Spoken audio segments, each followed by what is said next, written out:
नमस्कार दोस्तों, मैं आपका होस्ट जोशी आपका स्वागत करता हूं मैं आरएम शॉर्ट्स में, जिसमें हम लेके आते हैं दिन भर की स्पेस और डिफेंस न्यूज की टॉप 3 खबरें।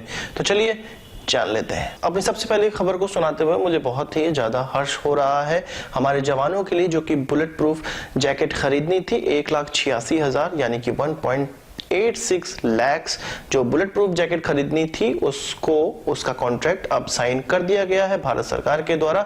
और यह कॉन्ट्रैक्ट एक बहुत ही छोटी सी कंपनी, दिल्ली की कंपनी है, जिसका रिसर्च एंड डेवलपमेंट जो भी लैब है वो ओखला इंडस्ट्रियल एस्टेट में है।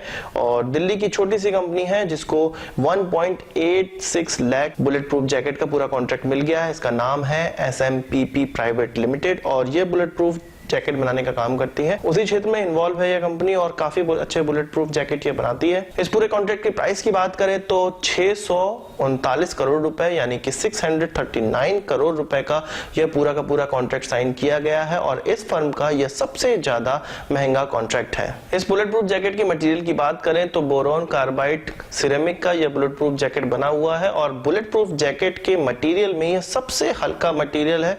इससे ज्यादा हल्का मटेरियल नहीं हो सकता है बुलेट प्रूफ जैकेट पे, ऐसा उस कंपनी के CMD का कहना है। इस बुलेट प्रूफ जैकेट का डिजाइन मॉड्यूलर डिजाइन है, यानी कि अलग अलग ऑपरेशंस में इसको अलग अलग प्रकार से पहना जा सकता है। आपको मैं बता दूं कि 2009 से ही हम लोग 1.86 लाख बुलेट प्रूफ जैकेट खरीदने का प्रयास कर रहे हैं। उसी समय ये असेसमेंट किया गया था कि इतने जैकेट हमें खरीदने हैं, पर हम आज तक नहीं खरीद पाए थे।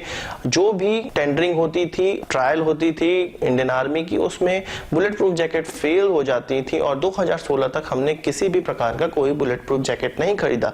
पर इमरजेंसी के लिए उस समय पुराने स्पेसिफिकेशन पे ही आर्मी ने 50,000 बुलेट प्रूफ जैकेट खरीदे, जो कि अभी हम लोगों को रिक्वायरमेंट है लगभग 3.5 लाख बुलेट प्रूफ जैकेट की, तो उसके लिए कुछ भी नहीं था। पर अब जो ये कॉन्ट्रैक्ट साइन हो गया है तो लगभग आधी रिक्वायरमेंट हमारे इंडियन आर्मी की या हमारे आर्मी पर्सनल्स की हो जाती है पूरी। अब लोगों को पता होगा कि सिंगल इंजन वाले एयरक्राफ्ट का टेंडर कैंसिल करके MMRCA 2 लॉन्च कर दिया गया है और 3 महीने की RFI का जवाब देने का समय अवधि तय किया गया है और इसमें स्ट्रेटेजिक पार्टनरशिप के द्वारा ही प्लेन बनाए जाएंगे, एयरक्राफ्ट बनाए जाएंगे, सभी आप जानते ही होंगे, जिसके लिए बाहर की कंपनी यानी कि किसी विदेशी कंपनी को हमारे देश की कंपनी के साथ कोलैबोरेशन करना होगा और उसके बाद ही वो इस कॉन्ट्रैक्ट में भाग ले सकता है। तो आपको ये पता होगा कि डेसॉल्ट ने ऑलरेडी रिलायंस के साथ हाथ मिलाया हुआ है और लॉकहीड मार्टिन ने टाटा के साथ हाथ मिलाया हुआ है, सैब ने अदानी के साथ हाथ मिलाया हुआ है। तो इनका प्लेन तो सेलेक्ट कर लिया जाएगा RFI में, क्योंकि इनका तो भारतीय किसी कंपनी के साथ कॉन्ट्रैक्ट हो चुका है, जॉइंट वेंचर हो चुका है। पर 3 कंपनी अभी भी बच जाती हैं, जैसे कि US की बोइंग और यूरोप की यूरोफाइटर और रशिया की मिकोयान बच जाती है। तो इन तीनों कंपनियों का अब ध्यान HAL की तरफ आ गया है कि HAL एक जॉइंट वेंचर करने के लिए बहुत ही अच्छी कंपनी हो सकती है, ऐसा ऑफिशियल्स का कहना है, ऐसी खबरें निकलकर सामने आ रही है। अब यह देखना है कि HAL का इन तीनों में से किस कंपनी के साथ संयोग होता है या इन तीनों कंपनियों के द्वारा किसी प्राइवेट पार्टनर को चुन लिया जाता है। ऐसा कई बार देखा गया है कि भारत की सरकारी कंपनियां जो डिफेंस की होती हैं या HAL को बाहर की कंपनियां प्रेफर नहीं करती हैं, जैसे कि डेसॉल्ट के केस में हुआ था, जो MMRCA 1 में 2012 में डेसॉल्ट के द्वारा HAL के साथ जॉइंट वेंचर करने की बात की गई थी, उसमें डेसॉल्ट पीछे हट गया था, वो HAL के साथ जॉइंट वेंचर नहीं करना चाहता था। इसी तरह 2016 में गोवा शिपयार्ड लिमिटेड के साथ साउथ कोरिया की कंगनम कॉर्पोरेशन ने भी हाथ नहीं मिलाया था, जिसमें कि 12 माइन काउंटर मेजर वेसल्स बनाने की बात की गई थी, तो यह भी कॉन्ट्रैक्ट नहीं हो पाया था। इस प्रकार से हम कई कंपनियों को भारत की जो सरकारी कंपनियां हैं डिफेंस की, उससे दूर हटते हुए देखते हैं। पर अब देखना है कि HAL के साथ इस कॉन्ट्रैक्ट के लिए कौन देश या कौन कंपनी सहयोग करता है। अगली खबर हमारी ऑर्डिनेंस फैक्ट्री बोर्ड की तरफ से आ रही है, जिसने धनुष आर्टिलरी गन का एक नया वेरिएंट तैयार किया है और अभी इसका इंटरनल ट्रायल किया जा रहा है। डिफेंस एक्सपो 2016 में 52 कैलिबर की एक गन का प्रस्तुतिकरण किया गया था, जो कि धनुष का ही एक 52 कैलिबर वाला वेरिएंट था।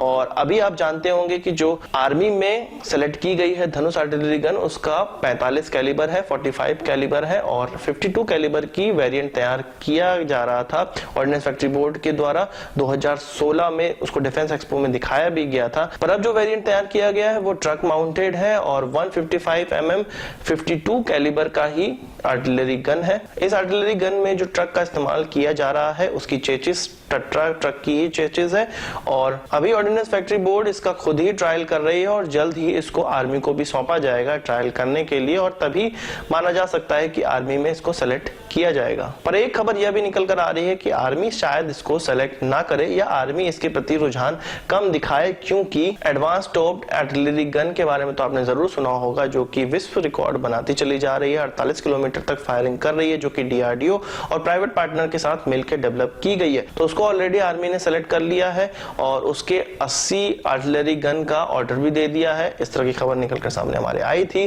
तो क्या धनुष का यह वेरिएंट उसको मात दे पाएगा? यदि मात दे पाता है तभी भारतीय आर्मी मुझे लगता है कि इसमें अपना विचार कुछ बनाएगी। तो 3 खबरों के बाद अपनी बोनस खबर की बात कर लेते हैं। फिर से इंडियन एयरफोर्स के चीफ ने तेजस MK2 की बात सामने रख दी है। उनका कहना है कि 2019 के बाद इसका डेवलपमेंट स्टार्ट कर दिया जाएगा और इसके द्वारा मिराज 2000 और MiG-29 को रिप्लेस किया जाएगा। यानी कि यहां पर संकेत मिल रहे हैं कि तेजस MK2 को डुअल इंजन का यानी कि ट्विन इंजन का बनाने का प्रयास किया जाएगा। उनका यह भी कहना है कि 2030 के बाद ही AMCA जो कि हमारा 5th जनरेशन एयरक्राफ्ट का प्रोग्राम है उसको प्रोडक्शन लाइन में डाला जाएगा, यानी कि उसका प्रोडक्शन स्टार्ट करना शुरू कर देगा भारत। यानी कि 2030 से पहले तो हम AMCA को हवा में उड़ते हुए नहीं देख रहे हैं या हमारी सेना में शामिल होते हुए नहीं देख रहे हैं। पर यहाँ पर तेजस MK2 को फिर से कंफर्म किया है भारतीय वायुसेना के चीफ ने कि वह 2019 के बाद स्टार्ट हो जाएगा बनना। जैसे कि मैंने पहले आपको बताया था कि इसका स्पेसिफिकेशन 2018 के अंत तक ही डिसाइड हो पाएगा या 2019 के शुरुआत में ही डिसाइड हो पाएगा और लगभग ये कंफर्म हो गया है कि तेजस MK2 ट्विन इंजन का ही एयरक्राफ्ट होने वाला है। तो आज की इस वीडियो के लिए बस इतना ही। आशा करता हूं आपको वीडियो पसंद आया। अगर आपको एक बड़ा थम्स अप जरूर देंगे। इस वीडियो संबंधित कोई सवाल सुझाव तो कमेंट बॉक्स में जरूर लाइएगा और यदि आपने हमारे चैनल को सब्सक्राइब नहीं किया उसे भी कर लीजिए, क्योंकि हम इस प्रकार की वीडियो लाते रहते हैं जो कि आपका स्पेस और डिफेंस ज्ञान बहुत ज्यादा बढ़ाने वाला है। नमस्कार, थैंक यू, जय हिंद।